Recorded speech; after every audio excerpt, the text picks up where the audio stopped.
días.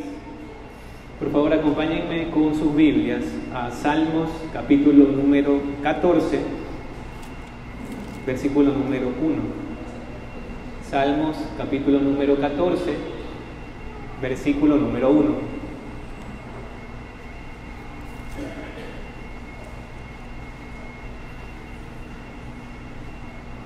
Salmo 14, 1. Leemos. Al músico principal, Salmo de David. Dice el necio en su corazón: no hay Dios. Se han corrompido, hacen obras abominables, no hay quien haga el bien. Hermanos y amigos, al día de hoy, todos, sin excepción, nos enfrentamos a un mundo que está lleno de muchas dudas, de muchas preguntas. Algunos llaman a esto preguntas existenciales, para las cuales no se encuentran muchas respuestas.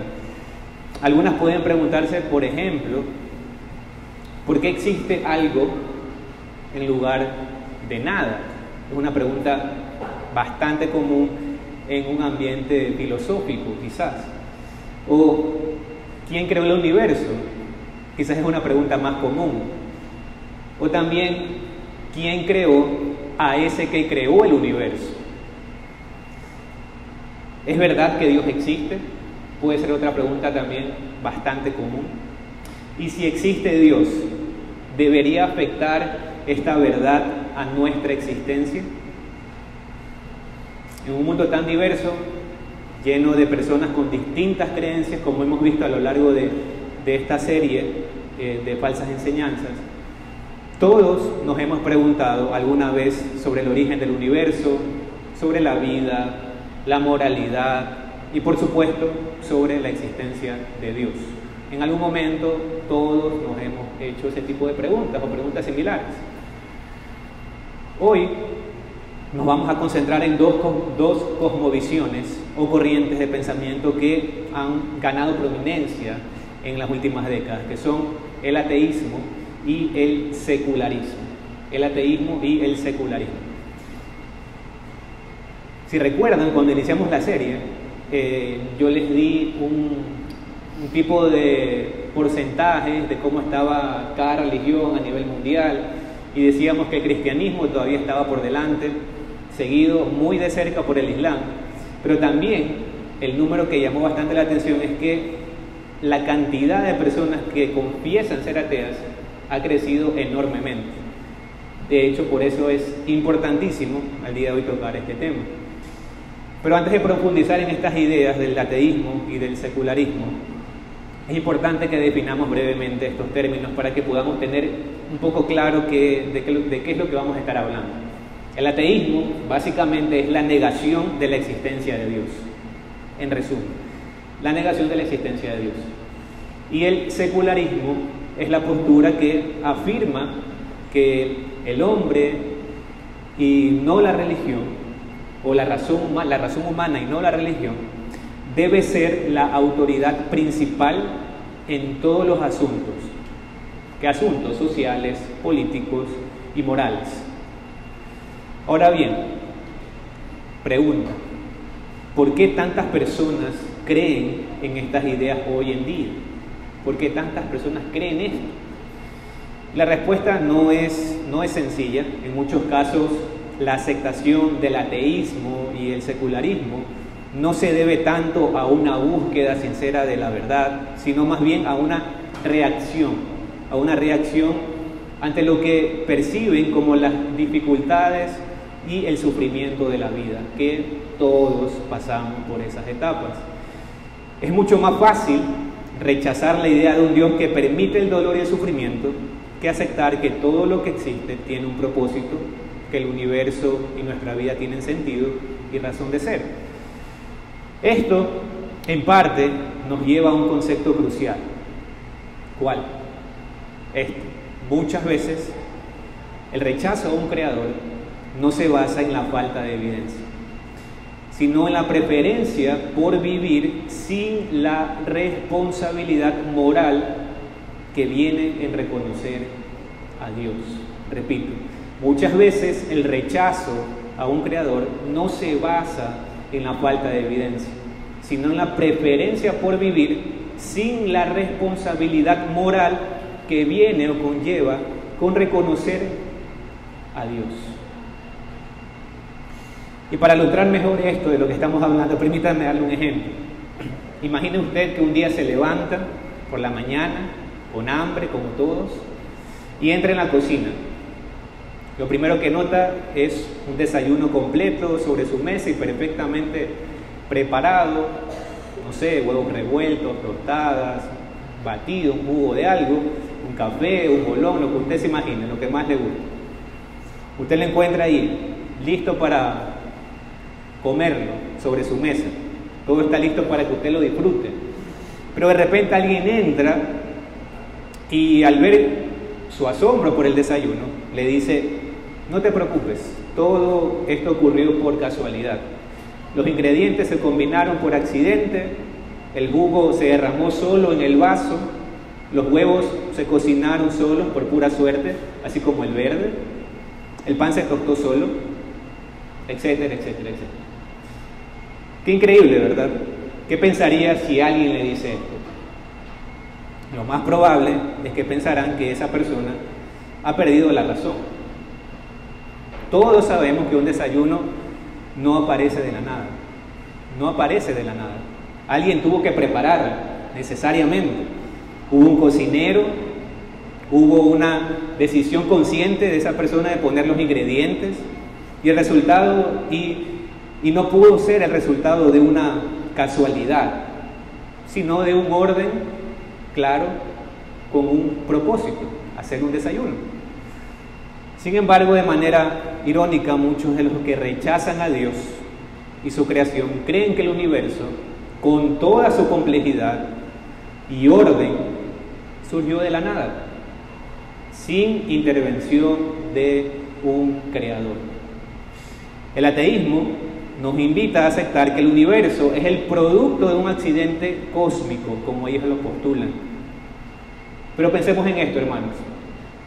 Si algo tan simple como el desayuno requiere de un cocinero, un creador, podríamos decir, ¿por qué pensar que el universo, tan maravillosamente complejo como es y tan grande y enorme como es, no lo tiene? ¿Por qué pensar que no tiene un creador?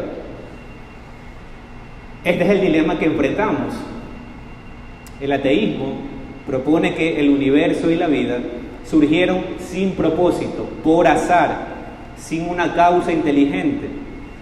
Pero ¿cómo es posible que cuando miramos a nuestro alrededor podamos ver tanto orden, tanta belleza, tanta complejidad y no lleguemos a la conclusión de que hay un creador detrás de todo eso? Es como que usted ahora mismo tome su celular. Sería irracional que usted crea que el celular surgió de la nada. Evidentemente hubo alguien que lo hizo. Y así como cualquier cosa que tenga usted encima, su Biblia, su ropa, su pantalón, cualquier cosa, alguien lo hizo. Ahora, no solo el ateísmo es el que plantea ciertamente una visión del mundo alejada de Dios, pero no solamente el ateísmo. El secularismo también juega un papel importante en esta discusión. El secularismo promueve la idea de que la razón humana es la única autoridad para interpretar la vida. Repito, el secularismo promueve, postula que la razón humana es la única autoridad para interpretar la vida, la moral y la sociedad. La razón humana. De acuerdo con esta visión, los asuntos religiosos deben ser mantenidos fuera, absolutamente fuera de debates, de cualquier tipo de debate. Tengo una segunda ilustración para usted.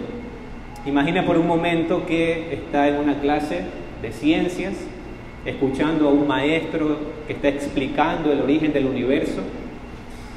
Él le dice con tal convicción: todo es cuestión de casualidad, todo es una casualidad, de evolución, de leyes naturales.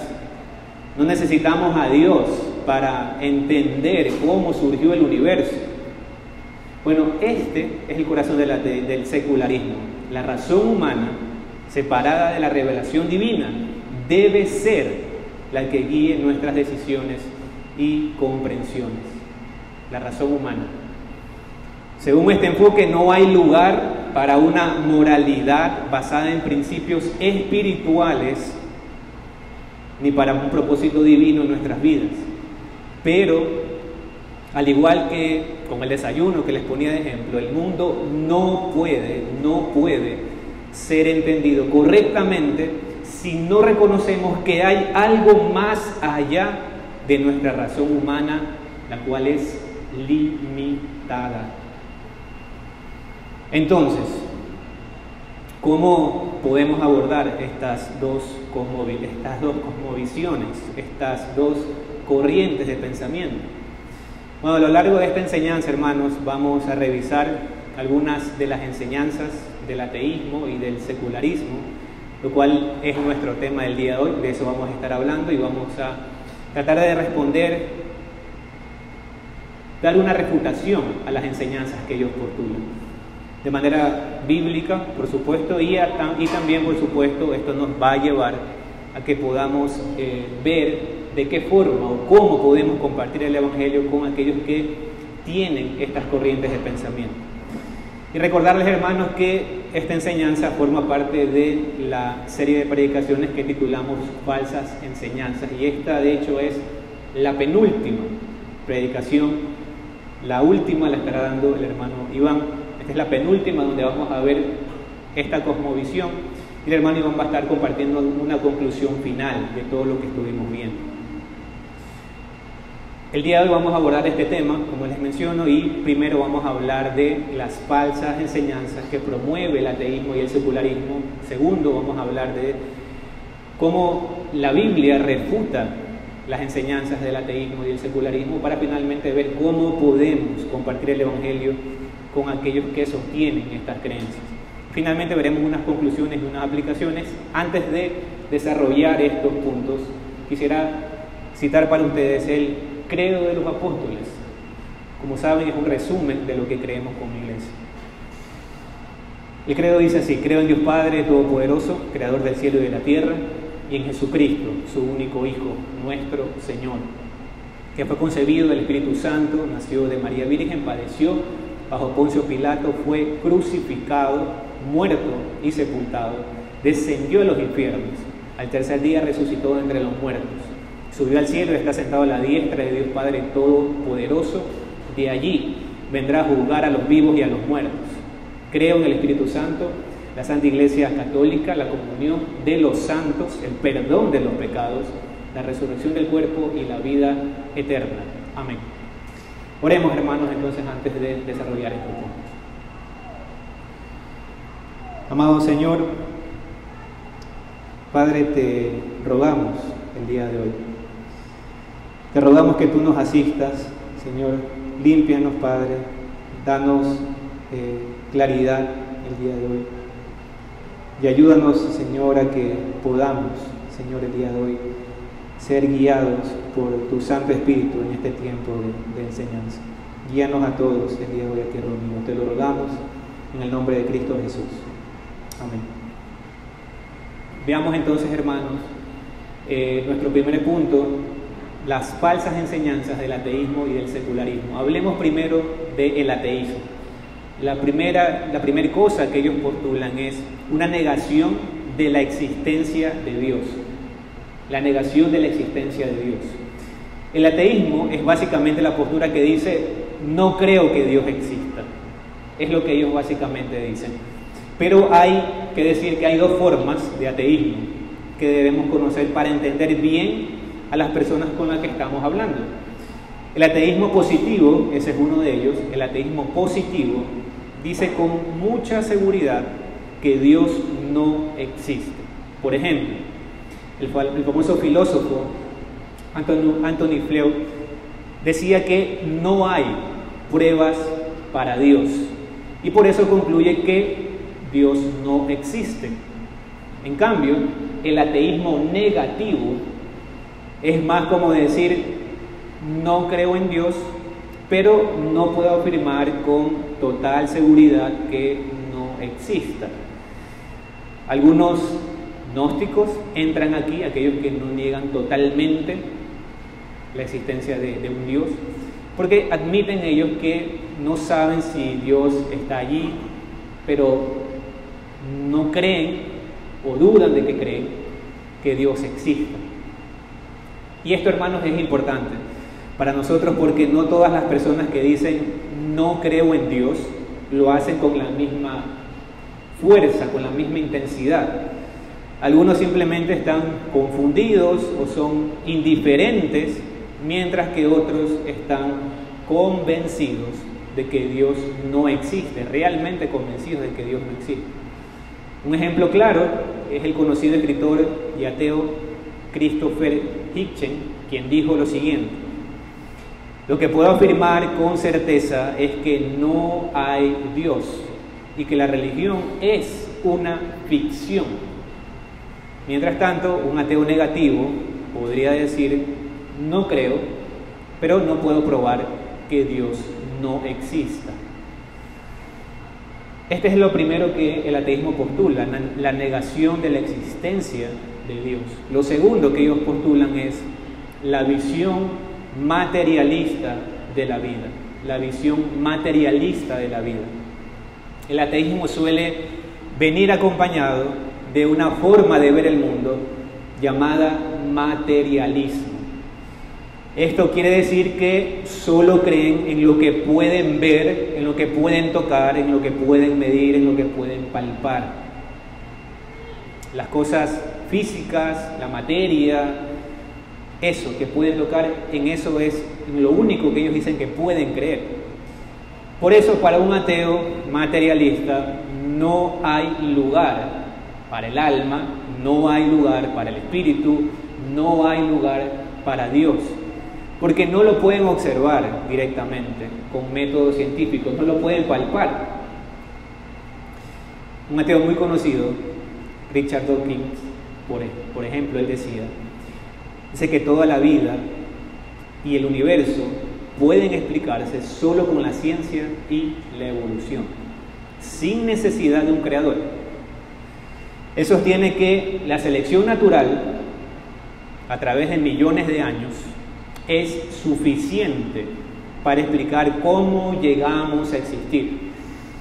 Para muchos ateos, la teoría de la evolución reemplaza cualquier necesidad de creer en un diseño o propósito divino. Según esta visión, la vida no fue planeada, simplemente surgió por procesos naturales sin una mente detrás ni un propósito trascendente. Pero esta idea también tiene consecuencias mucho más profundas. Porque piense esto: si no hay un creador, entonces tampoco hay un propósito superior para la vida. La existencia humana no tiene un sentido predeterminado.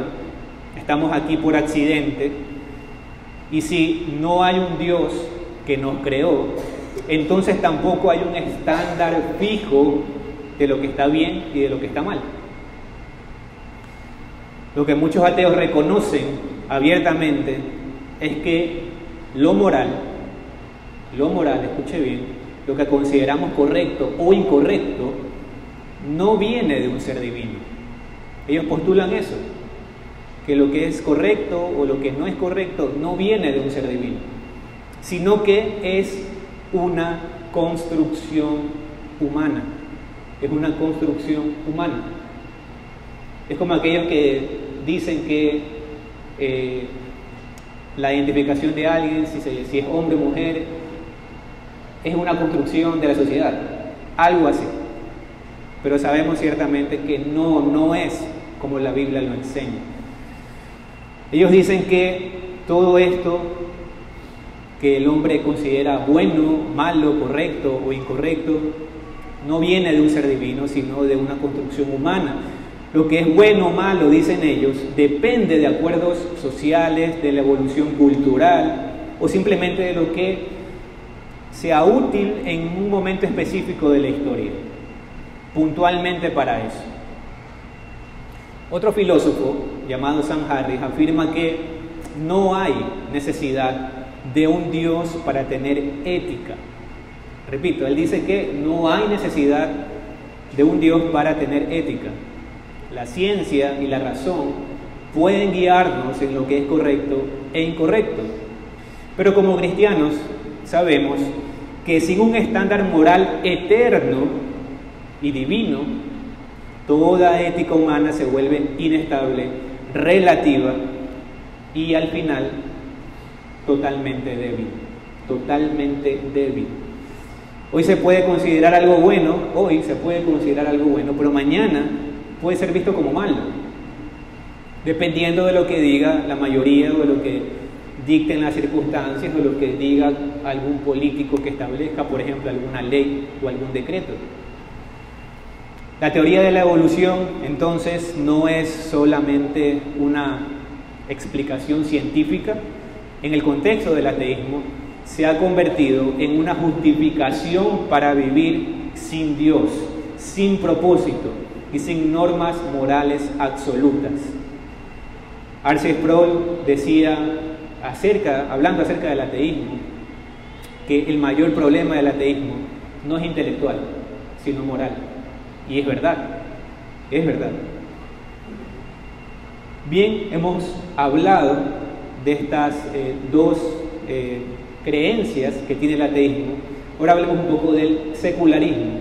Ellos promueven, primero, que la razón humana es la única autoridad. Ellos promueven que la razón humana es la única autoridad. El secularismo, hermanos, es una filosofía que coloca a la razón humana como el estándar supremo para entender la realidad. Se presenta como una postura neutral, entre comillas, pero en esencia podríamos denominarlo una religión, que se opone a la revelación divina, confiando en la capacidad del hombre para interpretar y organizar el mundo sin la necesidad de Dios o de su palabra revelada. Esta confianza absoluta en la autonomía racional excluye la necesidad de lo sobrenatural y pone a la razón humana como la fuente exclusiva de verdad y moralidad. En este sentido, el secularismo, aunque no niega directamente a Dios como el ateísmo, sí desconoce cualquier revelación especial o sobrenatural, afirmando que el ser humano tiene dentro de sí mismo todo lo necesario para comprender la existencia, el bien y el mal y la estructura social. El ser humano dentro de sí mismo. En pocas palabras, ellos consideran que la palabra de Dios, la cual es la revelación especial de Dios, no es necesaria para el desarrollo del hombre en todos los aspectos de su vida. Otra cosa que ellos dicen, lo segundo, es promueven una neutralidad sociopolítica, Desde un punto de vista práctico, el secularismo impulsa la separación radical entre la religión y el Estado. La separación entre la religión y el Estado. Busca que el Estado se mantenga neutral, sin favorecer ni ser influenciado por ninguna confesión religiosa, sin ningún tipo de influencia. Esto significa que las leyes y las políticas públicas deben ser diseñadas y aplicadas sin referencia alguna a principios religiosos. Es decir, sin ninguna asociación, por ejemplo, con los evangélicos, con los católicos, con cualquier religión. Esta postura tiene como objetivo proteger, dicen ellos, la libertad de conciencia y garantizar la pluralidad en sociedades diversas, evitando que ninguna religión imponga su visión en el espacio público. Sin embargo, esta neutralidad, entre comillas, puede ser vista también como una forma de excluir la influencia moral y espiritual que el cristianismo propone para la transformación integral del hombre, de la sociedad. Lo segundo que ellos también promueven o postulan es una refutación a las enseñanzas del ateísmo y secularismo. Este es mi segundo punto. Y aquí, hermanos, vamos a hablar primero del ateísmo. Cómo la Biblia, la Escritura, responde. Ellos decían que no creen en Dios, pero la Escritura afirma la existencia de un Dios que es autoexistente. Eso es lo primero que vamos a ver en cuanto a la refutación del ateísmo. El ateísmo entonces afirma que Dios no existe, pero esa afirmación se enfrenta con uno de los argumentos filosóficos y teológicos más sólidos de la existencia de Dios. El argumento se llama el argumento cosmológico. El argumento cosmológico. Este argumento sostiene que todo lo que comienza a existir tiene una causa. Todo lo que comienza a existir tiene una causa. Y como el universo tuvo un comienzo, debe tener una causa que esté fuera del mismo universo. Esa causa no puede ser material, no puede ser temporal, sino que debe ser eterna, incausada, personal, debe ser trascendente. La única explicación, hermanos, coherente con esa descripción, la única explicación coherente es el Dios de la Biblia. ¿Por qué? Porque solamente Él es eterno, solamente Él es personal, solamente Él es trascendente. Este principio, hermanos, fue expuesto de forma muy clara por Tomás de Aquino, quien desarrolló las famosas 5 vías para demostrar racionalmente la existencia de Dios. Estas vías no son pruebas científicas, ciertamente, sino razonamientos filosóficos basados en la observación del mundo. Por ejemplo, él decía, el argumento del movimiento era una cosa que proponía para poder explicar la existencia de Dios, la existencia del universo. Él decía, el argumento del movimiento, que todo lo que se mueve necesita necesariamente, sí o sí, necesita un motor. Él decía también el argumento de la causa. El argumento de la causa quería decir con esto que todo efecto tiene una causa. Todo efecto tiene una causa. Otra cosa que decía es el argumento de la contingencia. El argumento de la contingencia. Esto quiere decir que todo lo posible depende de algo necesario. Otro argumento, el de los grados de perfección. Con esto quería decir que necesariamente debe existir un ser perfecto como referencia. Necesariamente debe existir un ser perfecto como referencia. Y finalmente, el argumento del diseño.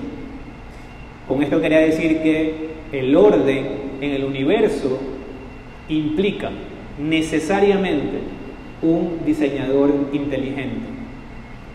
Todas estas vías de Tomás de Aquino apuntan a un solo ser que cumple con todas esas condiciones, y el único es Dios.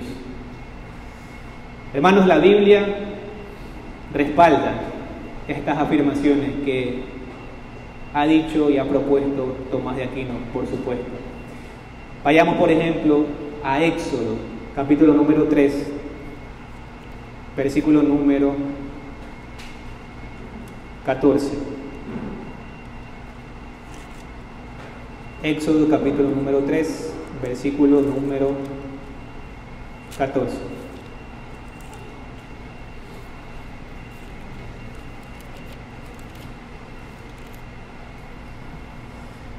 Y respondió Dios a Moisés: yo soy el que soy. Y dijo, así dirás a los hijos de Israel, yo soy, me envió a vosotros. Hermanos, en este versículo, cuando Dios se revela a Moisés, dice, yo soy el que soy. Esta frase no solo revela su nombre, no, sino que también revela su naturaleza. Dios no fue creado, no depende de nada ni de nadie para existir. Él simplemente es. Esto es un atributo de Dios llamado aseidad, lo cual significa que Dios es autoexistente y autosuficiente. Es decir, que no necesita de nada ni de nadie para existir y que no necesita ni de nadie, ni de nada, ni de nadie para gobernar o hacer cualquier otra cosa. Lo opuesto a todo lo creado, hermanos, que depende de algo más para existir. Lo opuesto a todo lo creado, que depende a algo más para existir. Y esto, por supuesto que te incluye a ti, por supuesto que me incluye también a mí.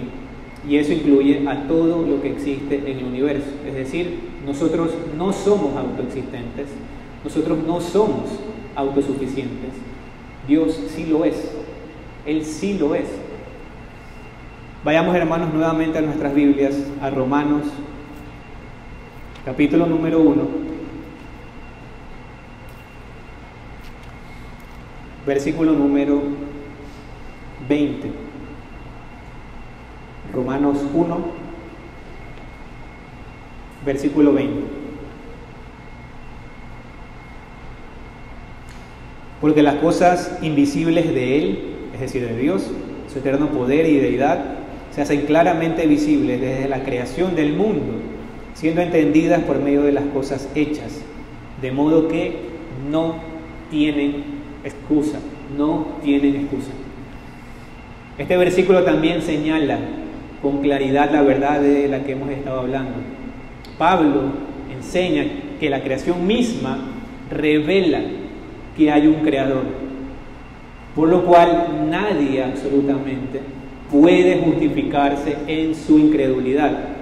Es como si Pablo dijera, hombre vano, ¿quieres saber si hay un creador? Sencillo, solo abre los ojos y mira su creación. Toda ella grita que hay un creador. Salmos 19:1 también dice, los cielos cuentan la gloria de Dios y el firmamento anuncia la obra de sus manos. David, el autor de este salmo, también apoya esta idea. La existencia misma del universo es una predicación silenciosa, pero muy poderosa de la existencia de Dios, que testifica de un Dios que lo ha creado todo, que lo ha hecho todo en absoluto. El ateo puede negarlo, ciertamente, puede hacerlo, pero no puede escapar de la evidencia. No puede escapar de la evidencia. El ateo, cuando dice que no hay Dios, está diciendo, rompamos sus ligaduras y echemos de nosotros sus cuerdas. Pero ante esto, el que mora en los cielos, el Señor Dios Todopoderoso, simplemente se ríe. Esta acción es como si la hormiga tratara de destruir un tanque de guerra, hermanos. Así de insignificantes somos en poder en comparación con el Dios creador. La Escritura dice, creyendo ser sabios, se hicieron necios, y producto de ello se corrompieron, hicieron obras abominables, y no hay ninguno de ellos que haga el bien. Todos se desviaron, todos se hicieron inútiles y se envanecieron en sus razonamientos. Todos sin excepción. Otra defensa en base al ateísmo es que nosotros creemos creemos en la creación y creemos en la providencia. Creemos en la creación y creemos en la providencia. El segundo pilar que les mencioné del ateísmo, además de negar a Dios, es también rechazar que el mundo haya sido creado de manera personal por Él, por Dios.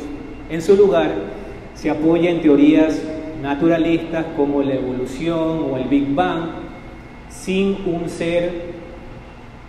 origen intencional, sin alguien que lo haya hecho.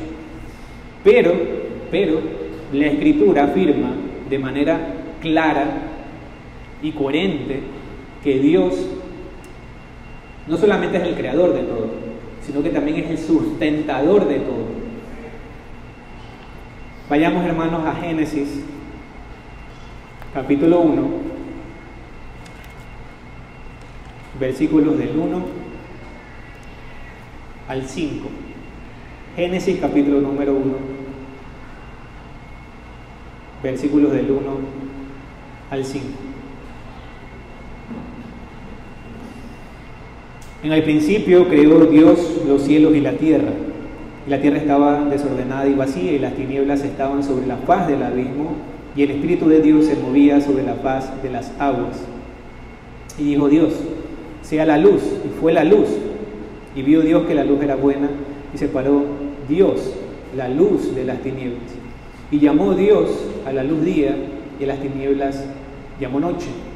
Y fue la tarde y la mañana un día.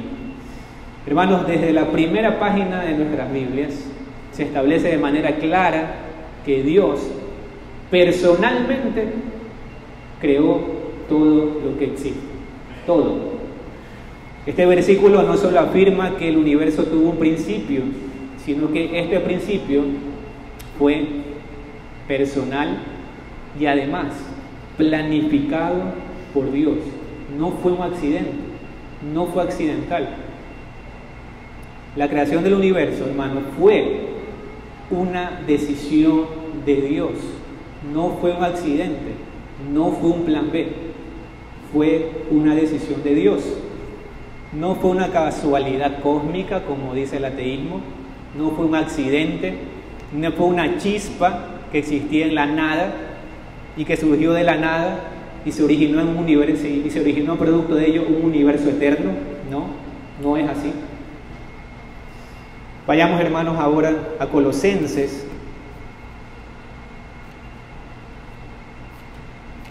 capítulo número 1, versículos del 15 al 17. Colosenses, capítulo número 1, versículos del 15 al 17. Él es la imagen del Dios invisible, el primogénito de toda creación, porque en Él fueron creadas todas las cosas, las que hay en los cielos y las que hay en la tierra, visibles e invisibles, sean tronos, sean dominios, sean principados, sean potestades. Todo fue creado por medio de Él y para Él, y Él es antes de todas las cosas, y todas las cosas en Él subsisten. Y hay que decir, hermanos, por supuesto, aunque es obvio, que cuando dice Él, se refiere a la segunda persona de la Trinidad, Jesucristo. Hermanos, estos versículos nos recuerdan que Cristo mismo está involucrado activamente en la creación y conservación del universo. El universo no ha sido olvidado, no se autorregula, no se autopreserva. No, ciertamente es Dios quien lo sustenta en todo momento, cada segundo, cada día. Esto significa que Dios no solo creó el universo, sino que también lo mantiene funcionando, lo sustenta. Cada día, cada ley natural, cada célula y cada átomo están bajo su absoluto cuidado. Hebreos 1:3 dice que Jesús sustenta todas las cosas con la palabra de su poder. Hermanos, esta doctrina de la providencia que les mencioné como título de este punto dice que Dios no abandonó su creación, sino que está activamente guiando y conservando todo. Es el cumplimiento del decreto de Dios en la historia.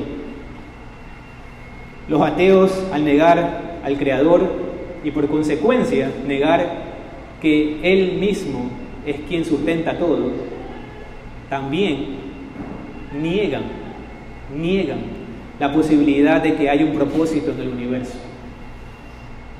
Y cuando los ateos hacen esto, cuando ellos hacen esto, cuando hacen estos cuestionamientos a Dios,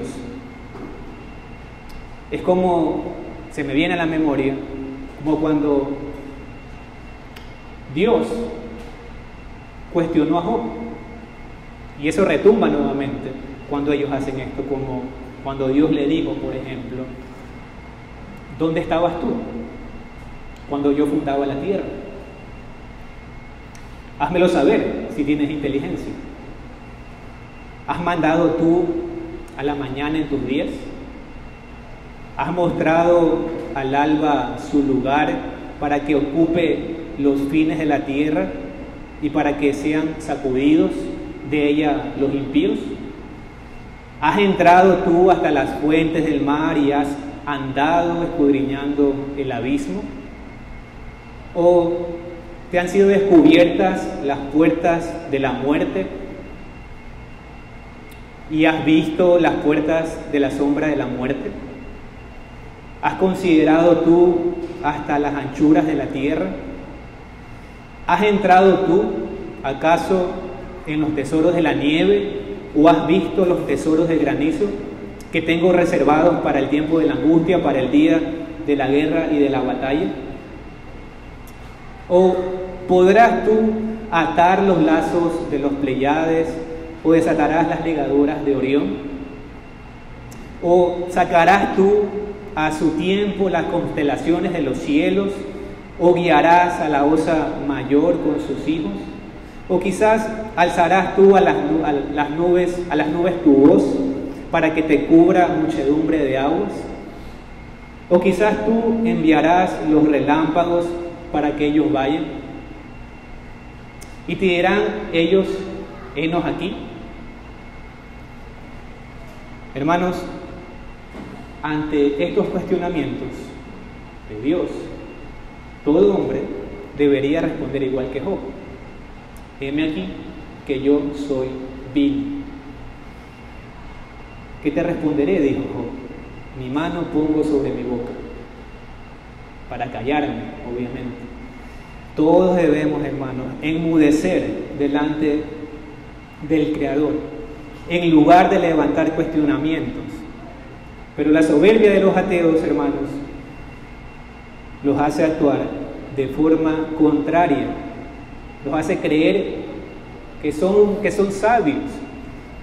Creen ellos que son más iluminados que otros. Creen que son los únicos que han logrado escapar de la pecera, como ellos dicen, y ver lo que otros no ven. Pero en realidad, según la Escritura, ellos son necios. Hermanos y amigos, la existencia de un Creador implica no solo origen, sino diseño, propósito y rendición de cuentas necesariamente. Todo esto es la consecuencia inevitable de la existencia de nuestro Dios. Habiendo hablado entonces del ateísmo, ahora hablemos un poco del secularismo. Como refutación podemos decir que nosotros creemos en la revelación especial sobrenatural. Creemos en la revelación especial sobrenatural. El secularismo, como dije hace un momento, no necesariamente niega a Dios, como lo hace el ateísmo, pero afirma que la razón humana es suficiente para comprender la verdad, la moral y el propósito de la vida. Desde esta perspectiva, la revelación divina no es necesaria ni relevante, y lo espiritual se relega al plano privado, al plano emocional. Sin embargo, la Biblia enseña que si bien la razón es un regalo de Dios, sí, lo es, no es suficiente. No es suficiente para conocer a Dios de forma salvadora, no lo es. Necesitamos una revelación especial, es decir, que Dios hable, que Dios nos hable, que Dios se revele, que Dios se dé a conocer. necesariamente. No es suficiente. No es suficiente con la conciencia que Dios nos ha dado. No es suficiente. Es necesario una revelación especial. Vayamos, hermanos, a Hebreos, capítulo 1.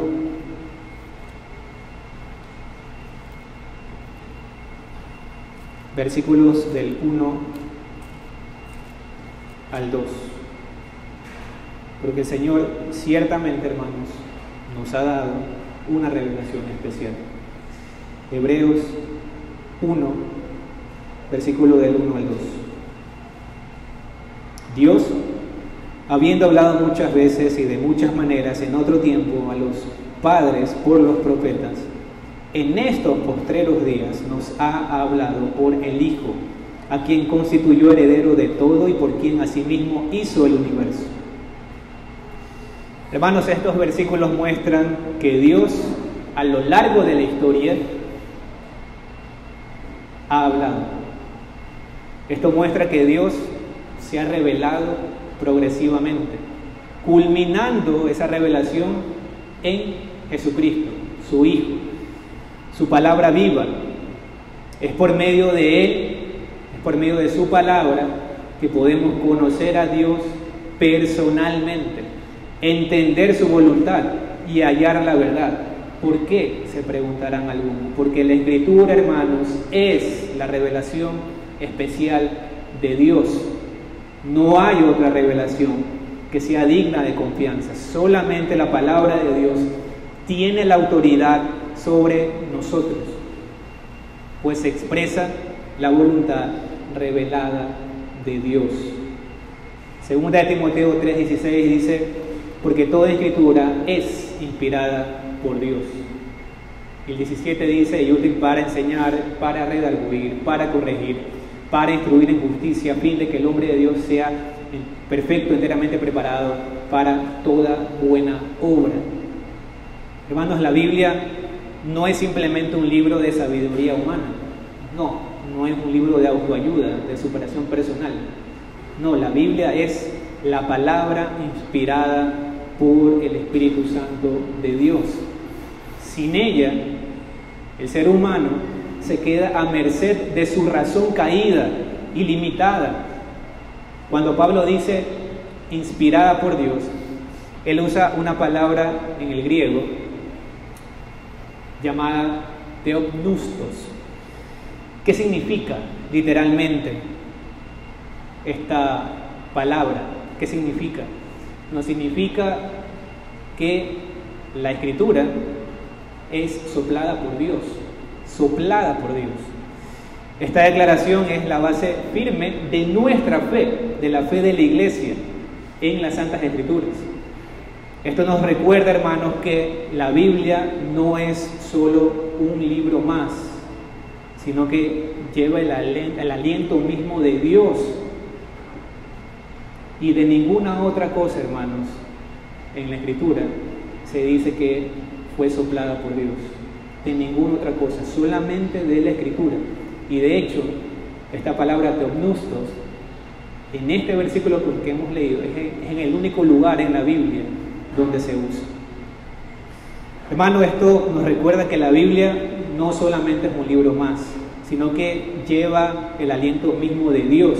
Entendiendo, hermanos, que esto es así, nosotros sabemos con certeza que la Escritura es viva, es poderosa y es capaz de enseñarnos, corregirnos y guiarnos, como dice 2 Timoteo 3:17, de guiarnos al camino de la verdad.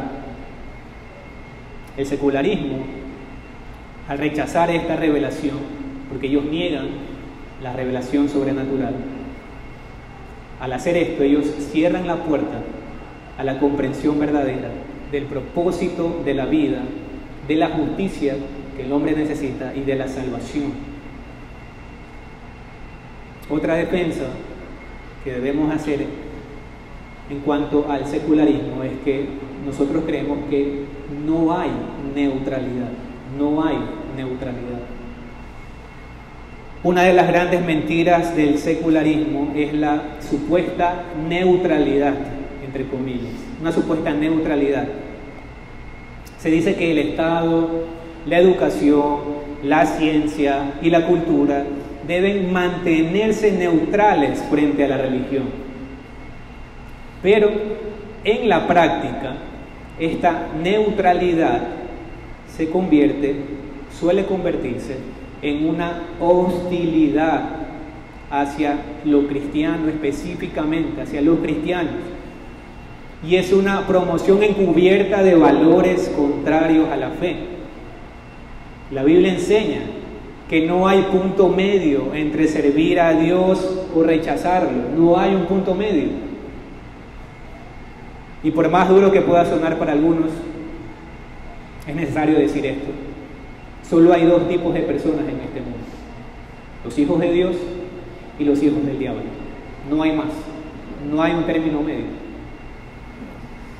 Hermanos, vayamos nuevamente a nuestras Biblias, a Romanos, capítulo número 1, versículo del 21 al 23. Romanos, capítulo número 1,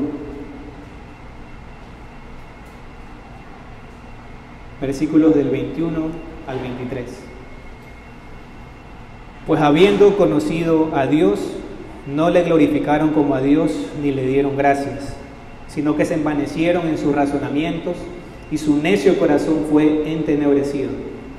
Profesando ser sabios, se hicieron necios y cambiaron la gloria del Dios incorruptible en semejanza de imagen de hombre corruptible, de aves, de cuadrúpedos y de reptiles. Aquí vemos que cuando el hombre rechaza a Dios, no se queda neutral. No se queda neutral el hombre. El hombre lo que hace es sustituir a Dios. ¿Por qué? Por ídolos. Eso es lo que hace el hombre. Por sistemas humanos que toman su lugar. ¿Tú crees que eres neutral? ¿De verdad? Debes saber que no lo eres. Si piensas que lo eres, no lo eres en realidad. No eres neutral. ¿Y sabes qué es peor a eso? A creer que eres neutral. Que te crees más sabio que los demás por ser neutral, pero la realidad es que eres igual de necio que los ateos. Mateo 12:30, el Señor decía: el que no es conmigo, contra mí es. Y el que conmigo no recoge, desparrama. En otras palabras, no hay un terreno neutral ante Cristo. Cada ser humano, institución o cultura, está bajo el señorío de Cristo o no lo está. Está en rebelión en contra de Cristo o no lo está. O Cristo es tu Dios o no lo es. Estás en luz o no lo estás, o estás en tinieblas. No hay término medio. Vayamos, hermanos, a Salmos.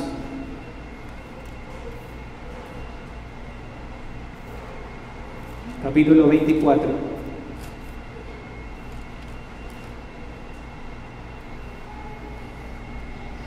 Versículo número 1. Salmos 24, versículo número 1.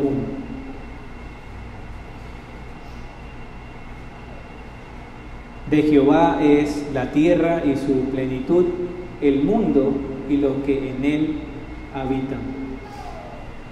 Hermanos, este versículo nos dice que todo le pertenece a Dios.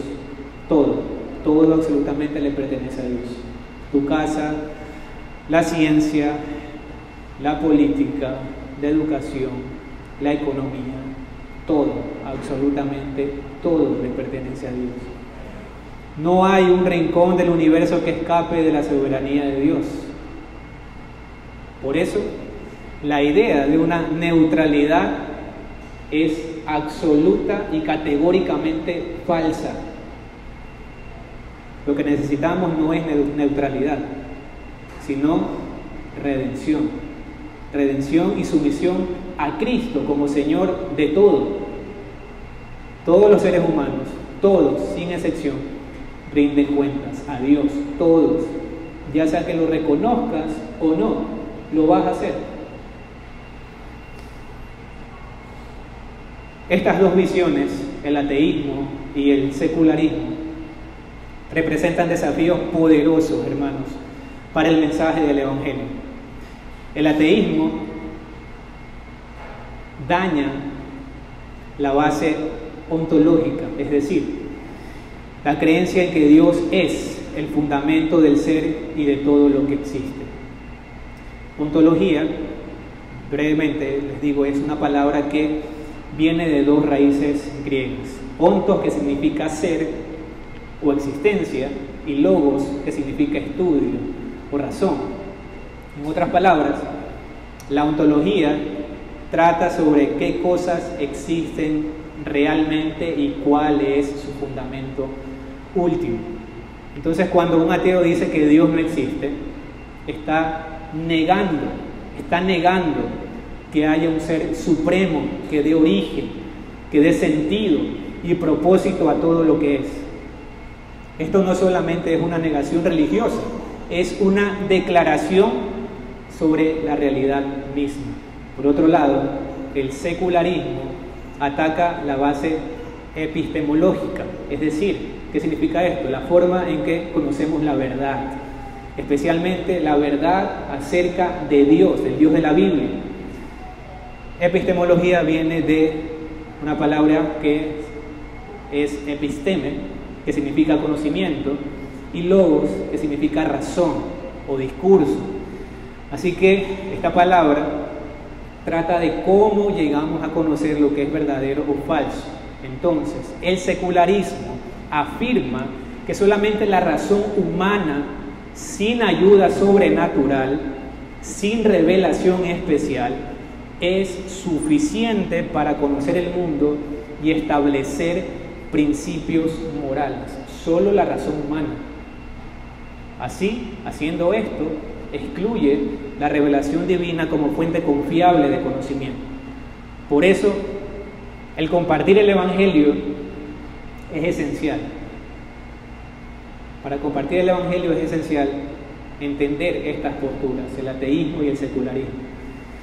Respetarlas, obviamente, en lo posible, pero también mostrar que la razón y la fe no son enemigas. La razón y la fe no son enemigas, sino que la revelación de Dios complementa y enriquece la razón humana. Dios no nos pide que apaguemos la mente, que apaguemos nuestra conciencia, sino que usemos nuestra razón con humildad, sabiendo que Él mismo ha hablado y se ha dado a conocer. Solo en Cristo encontramos la respuesta completa a las preguntas más profundas sobre la existencia, el propósito de la vida y la moralidad. Él no solamente es la verdad, sino que también nos abre los ojos para conocerla.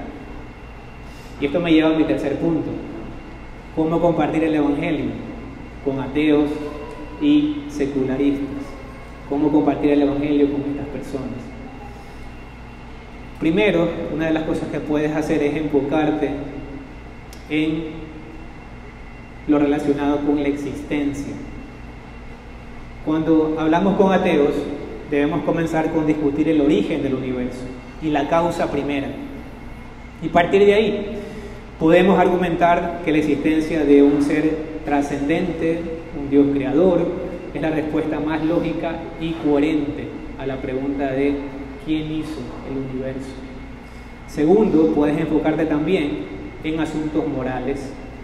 Para los secularistas, debemos hablar de cómo la moralidad no puede existir sin un fundamento divino. Puedes preguntar algo como esto, puedes hacer esta pregunta: ¿de dónde provienen los principios de justicia y moralidad si no hay un ser moral absoluto que los establezca? Puedes hacer esa pregunta. Y lo tercero, que es lo más importante, enfócate en la reconciliación con Dios. Enfócate en la reconciliación con Dios. El mundo cada vez más influenciado por el ateísmo y el secularismo, muchos viven como si Dios no existiera, y es la verdad, o como si no hiciera ninguna diferencia el creer o no creer. El ateísmo niega su existencia, el secularismo lo deja a un lado, diciendo que la razón y la moral humana bastan por sí solas. Pero la Escritura es clara, hermanos, la Escritura es muy clara.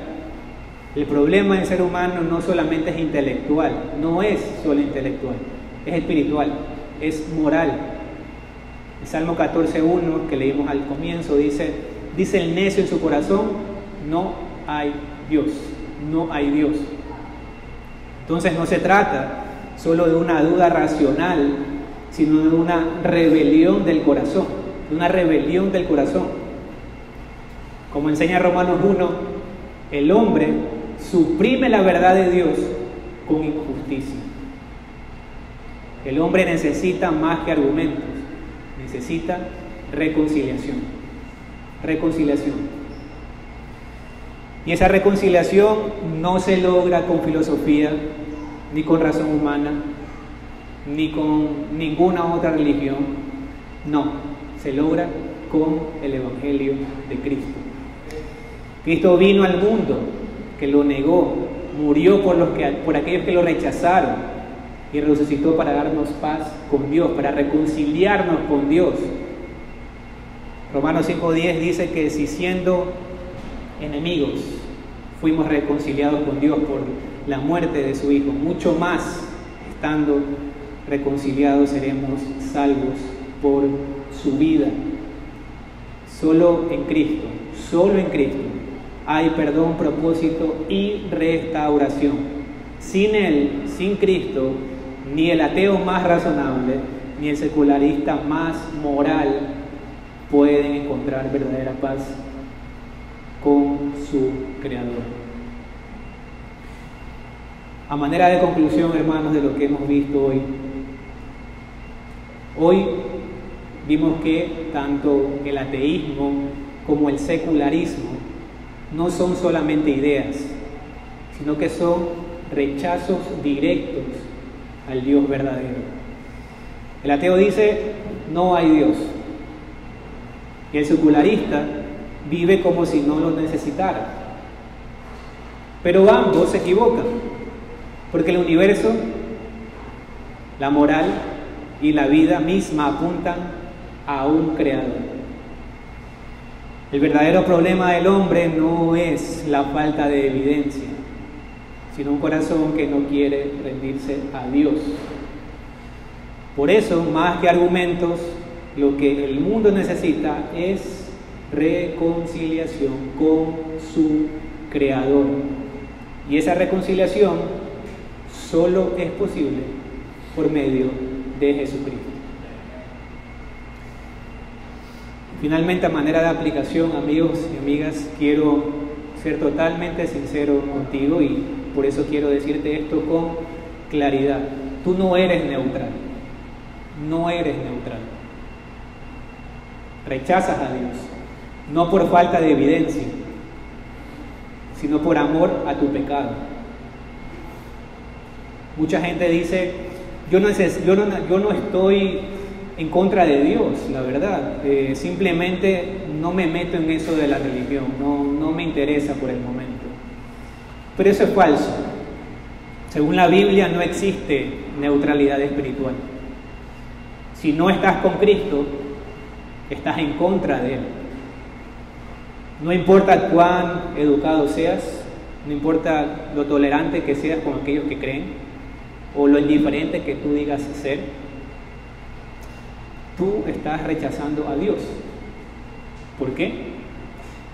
Porque Dios se ha revelado con claridad en la creación, en tu conciencia, en la historia y de forma suprema en Jesucristo.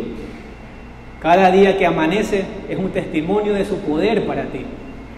Cada latido de tu corazón, es una muestra de su misericordia, porque si Dios es justo, debería exterminarte, porque has violado sus mandamientos. Pero en su lugar, Él te ofrece misericordia. Tú sabes que Dios existe, pero lo niegas. Pablo decía en Romanos 1, lo que de Dios se conoce les es manifiesto. Pero ¿por qué Pablo decía esto? Porque Dios se lo manifestó, dice el mismo Pablo. Dios se lo manifestó. Entonces la gran pregunta no es si existen pruebas de la existencia de Dios, sino por qué ignoras las pruebas.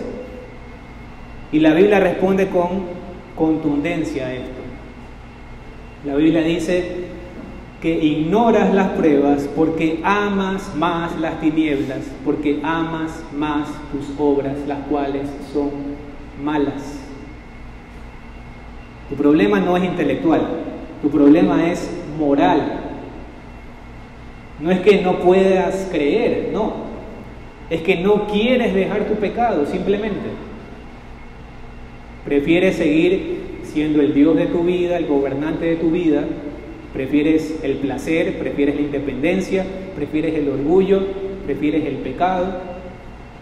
Quieres vivir sin rendirle cuentas a nadie, a Dios. Pero eso debes saber que no es libertad, eso no es libertad. Es rebelión en contra de Dios. Y quiero decirte esto también, esa rebelión tiene consecuencias eternas, creas o no, tiene consecuencias eternas. El Dios a quien quizás has rechazado o ignorado voluntariamente, sigue siendo el creador, el juez y el único salvador. Creas en Él o no creas en Él, Él sigue siendo quien es y tú le debes obediencia. Él no necesita tu aprobación, tú necesitas su perdón urgentemente. Y Él puede dártelo gratuitamente, por supuesto. Y esa es la buena noticia. Aunque has vivido como enemigo de Dios, Cristo murió por enemigos. Aunque has despreciado su verdad, Él te ofrece su gracia salvadora. Aunque has amado tu pecado, Él puede cambiar tu corazón. No pongas entonces excusas, no te escondas detrás de un supuesto intelecto o superioridad moral. No sigas justificando tu incredulidad. Hoy es el día de rendirte a Dios. Hoy es el día de arrepentirte. Hoy es el día de creer. Ven a Cristo, no como alguien que le está haciendo un favor a Dios porque no lo estás haciendo, sino como alguien que necesita ser salvado del juicio que merece. Ven entonces con fe, ven con humildad, deposita tu fe en Jesucristo, confiésale a Dios tus pecados y pasarás de las tinieblas a la luz admirable. Pasarás de muerte a vida, vida eterna con Jesucristo. Y hermanos, si decimos que hemos creído en Cristo, entonces ya es tiempo de vivir como quienes le pertenecen. Es así. No podemos seguir diciendo que creemos y vivir como si Dios no existiera.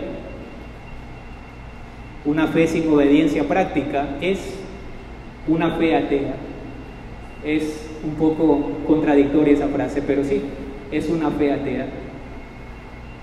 Es mentirnos a nosotros mismos, decir, Jesús es mi Señor, lo amo, es mi Salvador, y seguir ignorando lo que Él ha mandado no es algo menor.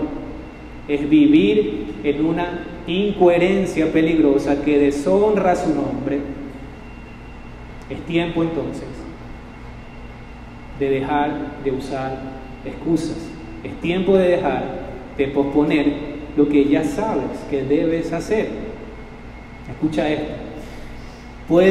Pensar que puedes decidir cuándo hacer lo que Dios ya te ordenó es arrogancia.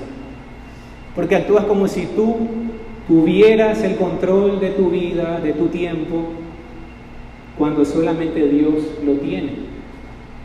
Cada vez que pospones algo que Dios te ha dicho, te colocas en su lugar en ese mismo momento, como si fueras dueño del mañana, y eso es una especie de idolatría muy sutil, pero idolatría al fin. La Biblia es clara. El Señor dice: si oís su voz, no endurezcáis vuestros corazones. Ya es tiempo entonces de tomar resoluciones. Ya es tiempo de, por ejemplo, si tú has creído y aún no te has bautizado, de hacerlo. Ya es tiempo de tomar la membresía de la iglesia en serio. Es tiempo de comprometerse con una iglesia local. Es tiempo de hacer votos al Señor, y no solamente hacerlo, cumplirlos. Es tiempo de dejar atrás la palabrería y las excusas. Ya es tiempo de empezar a mostrar con hechos que tu fe es real, genuina. Dios no está esperando que digas cuando tenga tiempo, cuando me sienta listo, cuando sea el tiempo de Dios. Dios espera obediencia hoy. También es tiempo de renunciar a ese pecado que estamos tolerando. Tiempo de desechar ese pensamiento que Dios aborrece y que has permitido demasiado tiempo. Hermano, no puedes seguir siendo quizás piedra de tropiezo con tu manera de hablar, de actuar, de reaccionar. Es tiempo de morir a ti mismo como Cristo ordenó, de dejar de estorbar lo que Dios quiere hacer, y empecemos entonces a ser instrumentos útiles en sus manos. No finjas madurez espiritual cuando no la tienes. No falsifiques la obra de Dios con tus fuerzas. No juegues a la espiritualidad. Ya es tiempo de caminar en santidad. Hoy es el día de actuar como un verdadero creyente, un creyente que camina en las buenas obras que nuestro buen Dios preparó de antemano. Y hermano, si esto te pesa, y si te sientes débil y te sientes incapaz de cumplirlo, recuerda algo importantísimo y donde tenemos esperanza: no estamos solos.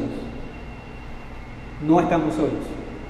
Cristo no solamente nos salvó, Él también nos sostiene, nos alienta, nos anima. Él es fiel para perfeccionar la obra que comenzó en ti. Y si vienes a Él hoy con humildad y arrepentimiento, entonces encontrarás gracia suficiente para cada paso que sabes que debes dar. Él no te llama a avanzar en tus fuerzas, sino en las suyas. Hermanos, levantémonos, volvamos nuestra mirada al autor y consumador de nuestra fe, Jesucristo, obedezcámoslo, y nunca olvidemos algo que cantamos con frecuencia en esta iglesia. No olvidemos que, aunque nuestras faltas son muchas, su gracia siempre será mayor. Siempre. Amén. Que el Señor bendiga su palabra. Oremos.